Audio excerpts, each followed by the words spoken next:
โรงเรียนก่อสร้างนาย10ทหารราบเลข2เวียงไซได้เปิดกล่องประชุมใหญ่สมาชิกพรรคครั้งที่6ขององค์คณะพรรคโรงเรียนขึ้นอย่างเป็นทางการในวันที่30สิงหาคม2024ผ่านมานี้และมีผลสำเร็จอย่างจบงามที่สโมสรของโรงเรียนภายใต้การเป็นประธานของสหายพลตรีสอนทองพรหมละวงศ์กรรมการคณะพรรคกระทรวงป้องกันประเทศรองหัวหน้ากลุ่มใหญ่การเมืองกองทัพมีกลุ่มจัดตั้งพรรคกลุ่มพนักงานบรรดากลุ่มกองอ้อมข้างสมาชิกพรรคอาวุโสบำนาญและผู้แทนสมบูรณ์เข้าร่วมจำนวน131ส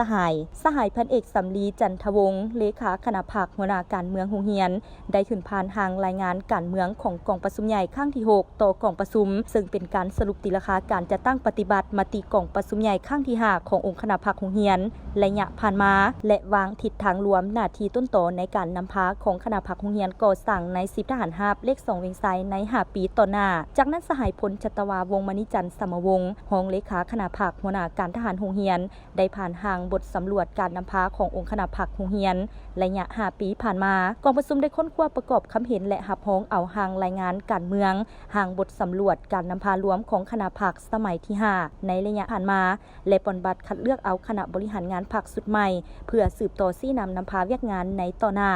ซึ่งมีผู้สมัครเลือกตั้งทั้งหมด14สหายเลือกเอา11สหายผ่านการปฏิบัติคัดเลือกได้ดังนี้สหายพันเอกสำลีจันทวงศ์สหายพลจัตวาวงศ์มณิจันทร์สมวงศ์สหายพันเอกกีแก้วฤทธิ์แสนหวัง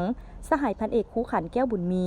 สหายพันโทบุญมีไตไสยวงศ์สหายพันโทสมใจสุขประเสริฐสหายพันโทคำลาวงสมภูสหายพันโทศรีอัมพรแก้วนครสหายพันโทคุณเพลงอุนทศิลป์สหายพันโทหินไซพรหมไซสหายพันโทกงมาลีวงพันธ์ในกองประชุมข้างปฐมฤกษ์ได้ตกลงเห็นดีเป็นเอกภาพเลือกเอาเลขาและรองเลขาคณะพรรคโรงเรียนก่อสร้างใน10ทหารราบเลข2เวียงไซสมัยที่6คือสหายพันเอกสำลีจันทวงศ์เป็นเลขาคณะพรรคสหายพลจัตวาวงศ์มณิจันทร์สมวงศ์เป็นรองเลขาคณะพรรคและเลือกเอาสหายพันโทบุญมีไตไสยวงศ์เป็นคณะประจำพรรคพร้อมนี้องค์การจัดตั้งมหาชนได้ขึ้นอ่านสารอวยพรคณะพรรคสุดใหม่พร้อมทั้งมอบซอดอกไม้อันเต็มไปด้วยสีสันและบรรยากาศอันคึกคืนโอกาสดังกล่าวสหายพลตรีสอนทองพรหมละวงศ์ประธานกองประชุมได้โอ้ลมก่อนอื่นสหายได้แสดงความย่องเยาสมเสยต่อผลงานขององค์คณะพรรคโรงเรียนก่อสร้างใน10ทหารราบเลข2เวียงไซที่ญาติมาได้ตลอดระยะ5ปีผ่านมาและเน้นหนักให้คณะพรรคสุดใหม่ต้องสืบต่อนำพาซี่นำจัดตั้งผันขยายมติกองประชุมใหญ่ครั้งนี้ให้เป็นแผนการโครงการและสร้างเป็นนิติกรรมละเอียดอย่างตั้งหน้าต้องฮิพอนให้มีการแบ่งเวียกแบ่งความรับผิดชอบภายในคณะพรรคโรงเรียนคณะประจำพรรคให้ละเอียดจะแจ้งเสิร์ชสู่ความเป็นเจ้าการต่อหน้าที่การเมืองภายใต้ความเอกภาพภายในคณะต้องยึดมั่นและปฏิบัติอย่างเข้มงวดบรรดาหลักการระบบแบบแผนวิธีนำพาของพรรคและความรับผิดชอบโดยโกงต่อเวียกงานที่ได้ถูกมอบหมายเป็นแบบอย่างนำหน้าด้านความจงรักภักดีและความซื่อสัตย์บริสุทธิ์ต่ออุดมการณ์ของพรรคและผลประโยชน์ของประเทศชาติสุขยุให้การจัดตั้งพนักงานนักโหบที่ขึ้นกับความรับผิดชอบของตนมีทัศนะและการกระทำที่ถูกต้องตั้งหน้าต้านบรรดาปรากฏการณ์ยอดท่อล่วงละเมิดกฎหมายและอื่นๆสืบต่อเสริมขยายมูลเสื่อแห่งความสามัคคี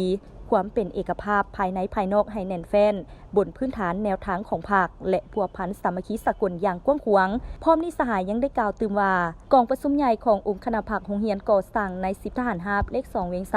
ได้สำเร็จตามจุดประสงค์ระดับคาดหมายแต่ภาระหน้าที่ในการซี่นำพาในซุมปีต่อหน้ายังจะหนักหน่วงและเชื่อมั่นว่าด้วยจิตใจหัดแน่นความสามัคคี